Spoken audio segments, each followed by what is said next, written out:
Well, hello, greetings, my angels. Welcome, cross watchers. Welcome, my subscribers. This is Sacred Sagittarius, Angels Answers All. We're going to tap into your weekend general reading, followed by your weekend general love reading. Just one quick update for those of you who are just tapping in. For those of you who commented on the channel in the most recent weeks, for many of you, there is a video that I posted today, which is my usual subscriber card pull thank you video where I thank you for commenting. In addition, today I presented some special gifts to a few of the consistent commenters. So if you know you are your recent or more frequent commenter, you should look for that video. Again, it was posted early this morning because there is a time limit to receive your gift in which you need to contact me and send me your information, which is Tuesday. So again, congratulations to those well-deserved subscribers who show their appreciation and comment and watch the content. So congratulations again. And a reminder to those of you who haven't commented, or those of you who will maybe make it a practice that you'll start commenting. Again, not only does it help me recognize you as a subscriber, but also it helps the YouTube algorithm so that the videos get noticed and YouTube will helpfully push it through so that the rest of the Sagittarius community can view them. Well, now that we've got that housekeeping out the way, let's cleanse the space. It is the weekend. Let's see what the energies are. We are still in the month of March, so I'm still rolling out, which I will complete by Monday morning, the latest, all of your first half of your general March readings. There are maybe a few that I posted already, but the rest I will definitely have finished by Monday, in addition to these weekend readings. Okay. Heavenly Father, guard my space, guard the energies, and protect those who come to this channel. May everyone come in this channel as I bring forth the energy in peace, love, and light. With these general readings, it is my mantra and my belief that what is to be shown will be known, and what is not to be revealed, you will not allow to be shown at this time. We thank you with gratitude and love. Amen. As we start now at 2:27, we're going to start out with the tarot, and then we'll go with some clarifiers. And don't forget, it is a new month, and if you're new to the channel, I do rotate my decks. I have several hundred decks, and I like to rotate them, not only to spice it up and to change it up, but also to reacquaint myself with the decks and to get different energies from the different decks. As always, I welcome your comments below if you like particular decks over the others, or if you favor a particular deck that you would love to see more frequently in rotation. Okay, what are the general messages for Sagittarius for this first full March weekend?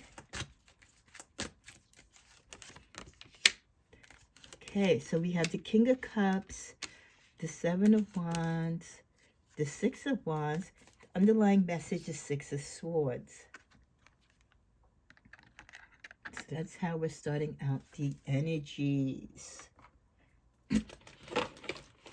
King of Cups, Seven of Wands, and the Six of Swords.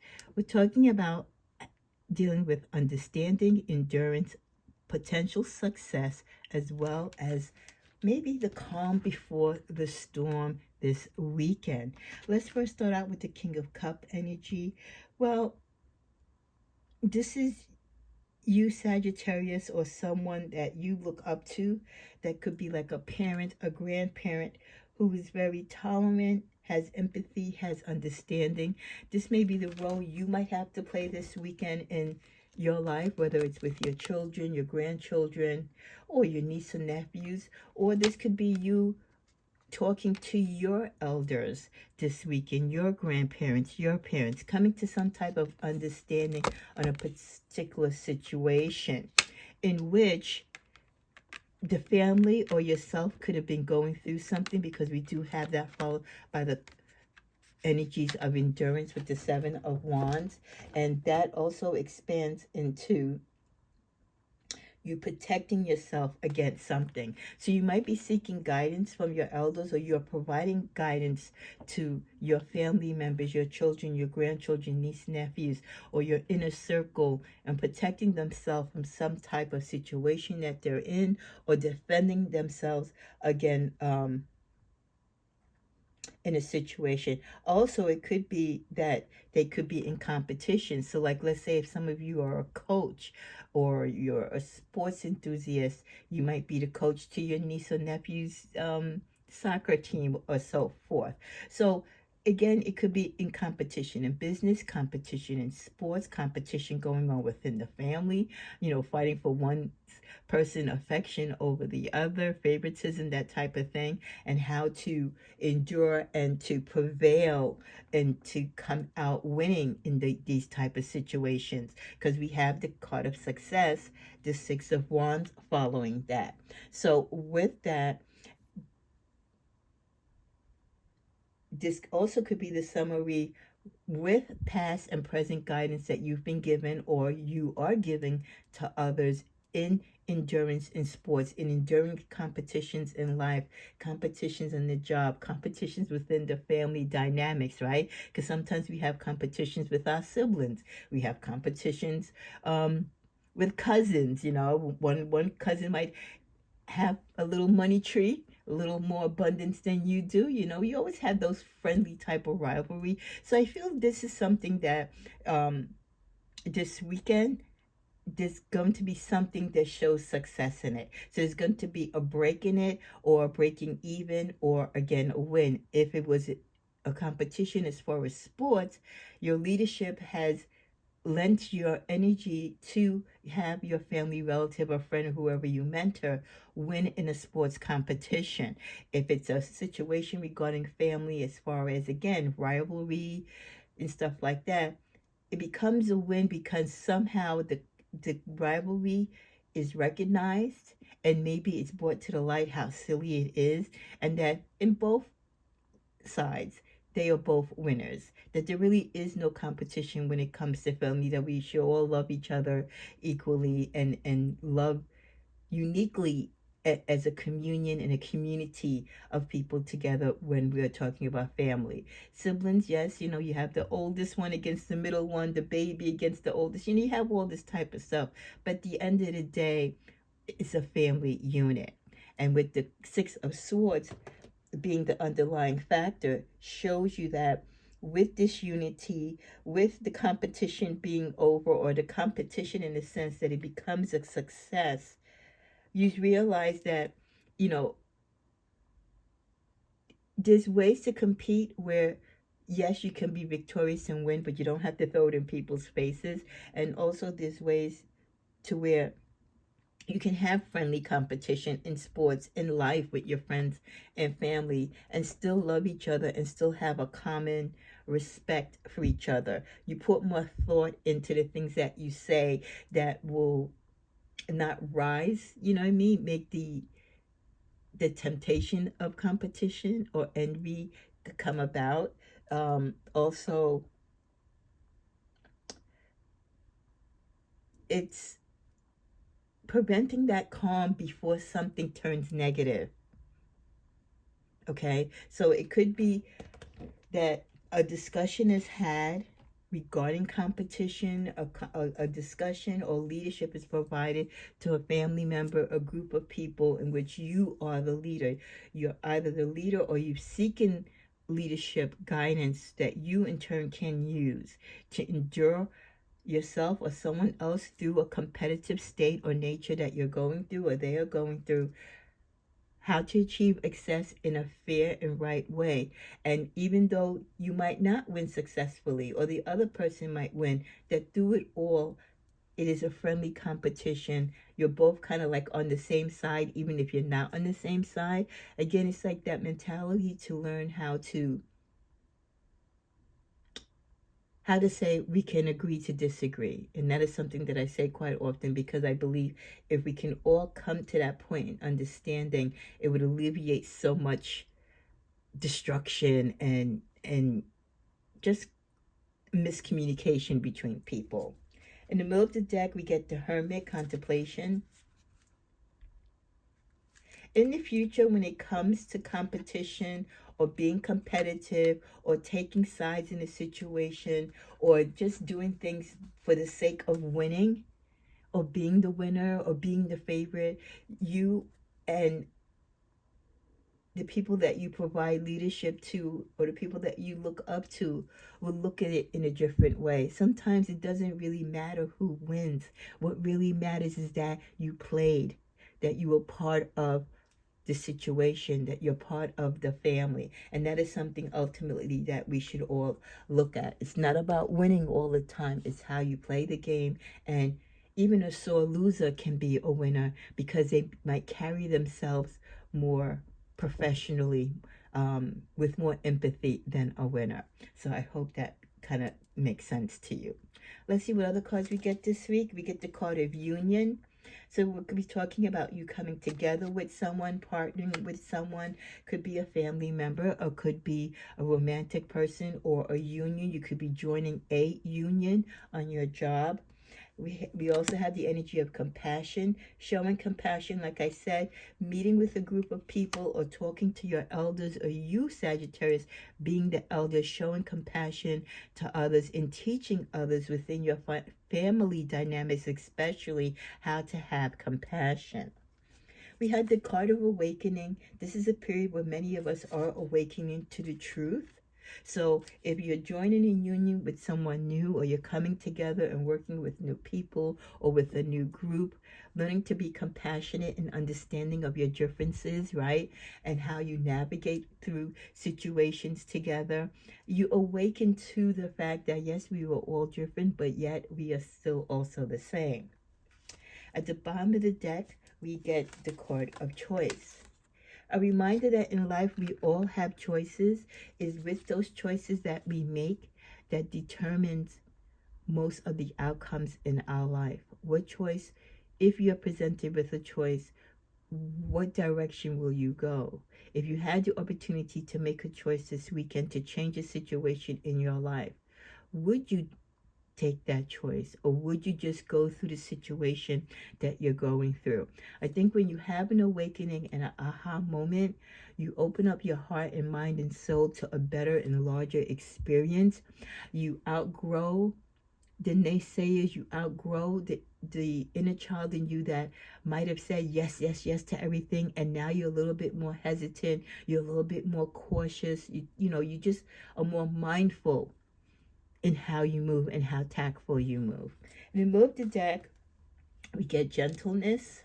So a reminder this weekend to be gentle, not only with yourself, with your thoughts, your ideas, and your feelings, and your empathy, but also handle situations with gentleness.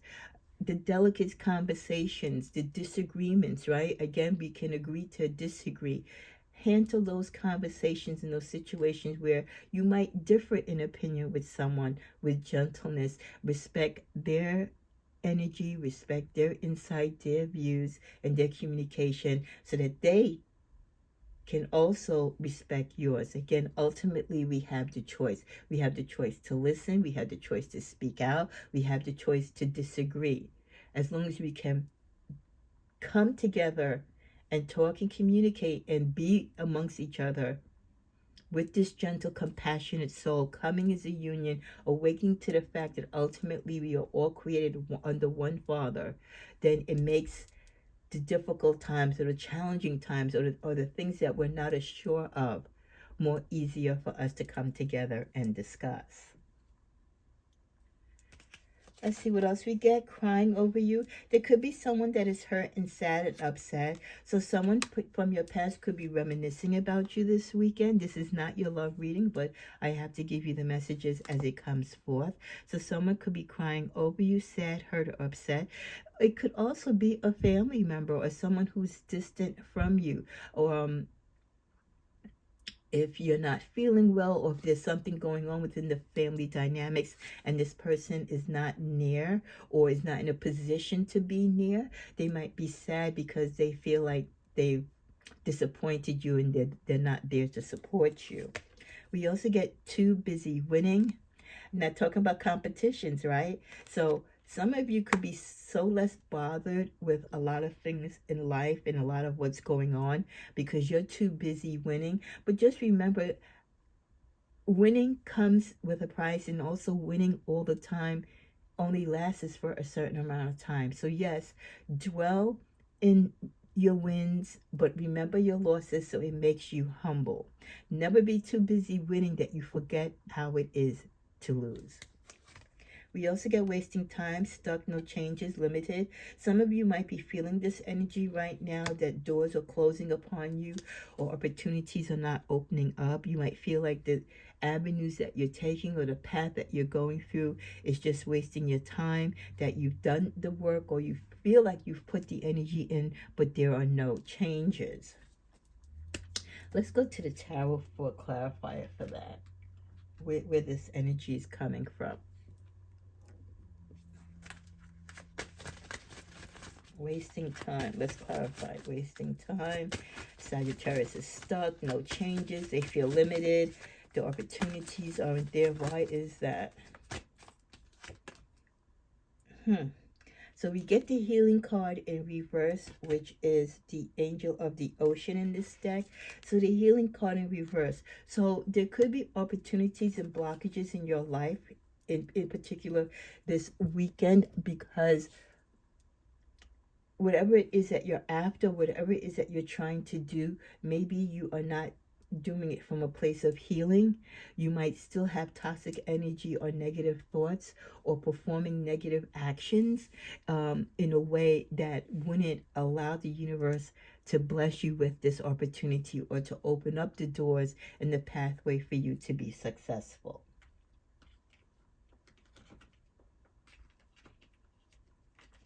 Okay, let's pick up the deck again and let's see what's at the bottom. Legal issues, court judges, immigration lawyers.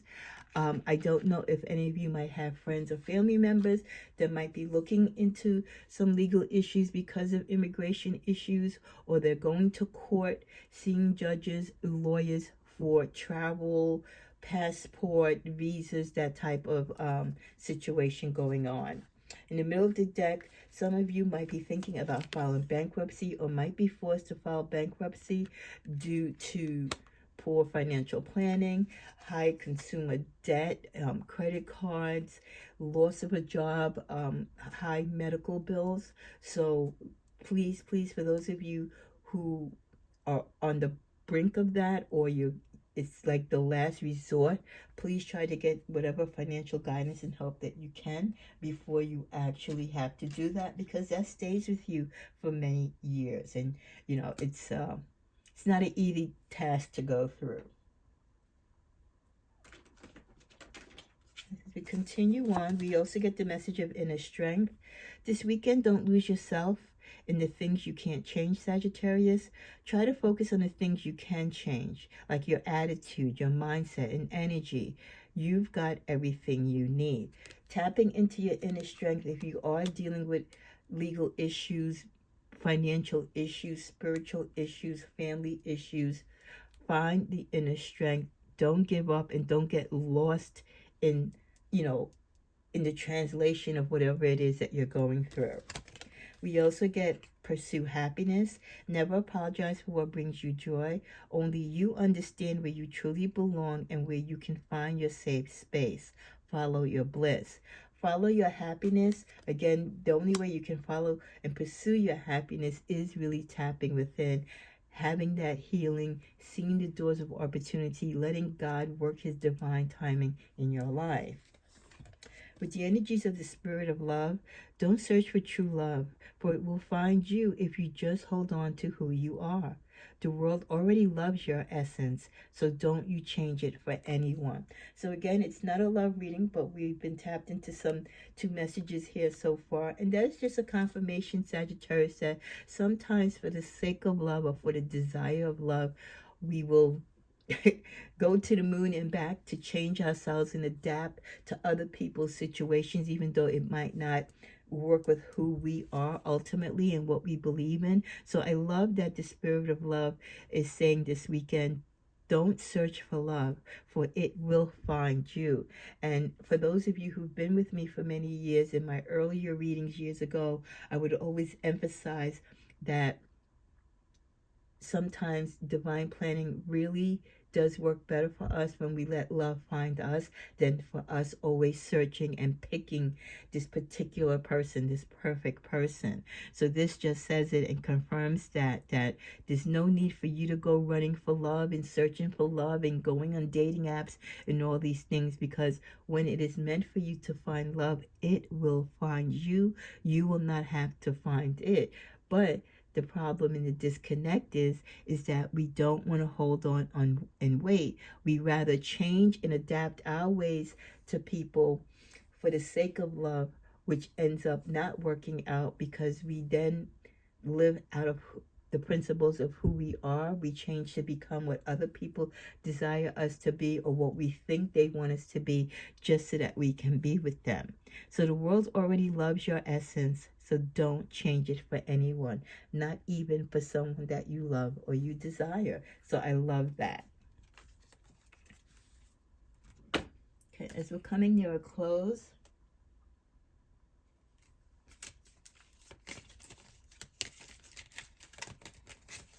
we get the message of be the energy you want to attract. Just a reminder, whatever you want to come to your life, make sure you're putting that same energy out there. So be sure to be the energy that you want to attract. If you want good people and good stuff to come your way and positive vibrations to come your way, you need to send out that same type of energy into the universe. As we come to a close, destiny, let go, let love find you, and not you chase it after it. Oh my gosh, this is so funny, because this is like somewhat in the middle of my deck, my Tigra's Tell It All Oracle deck, and this just piggybacks and confirms and reconfirms what we just spoke about the spirit of love, about not searching for love and letting it find you. And here in my deck, destiny, let go, let love find you, and not you chasing after it. So even if I wasn't doing a love reading after this video, this is a very strong and important message for those of you who need to be reminded of this, because a lot of the failures and a lot of the disappointments that you have in your love life could be avoided by just letting go and letting love find you in divine timing and not chasing after it. Wow, wow, wow. As we come to the second to final card, failure is not a setback. It prepares you for success. Love that. And then finally, you work well together. So there could be someone that you work with in your job or a team, and maybe for the first time you're experiencing working in a healthy environment. You look forward to going to work. You like working with your partners or your bosses. It could also be you working with someone that you're attracted to and you work well together. You never know where you're going to find love, but don't go seeking it at your job. If that person is at your job, he will find you or she will find you. So I hope this reading has been a blessing to you. May you enjoy your weekend. And again, congratulations to those subscribers who won the gifts for commenting. And again, I welcome and hope that many more of you will continue to subscribe and comment, not just to receive gifts, but to really show your appreciation and to interact with the channel. Have a wonderful weekend.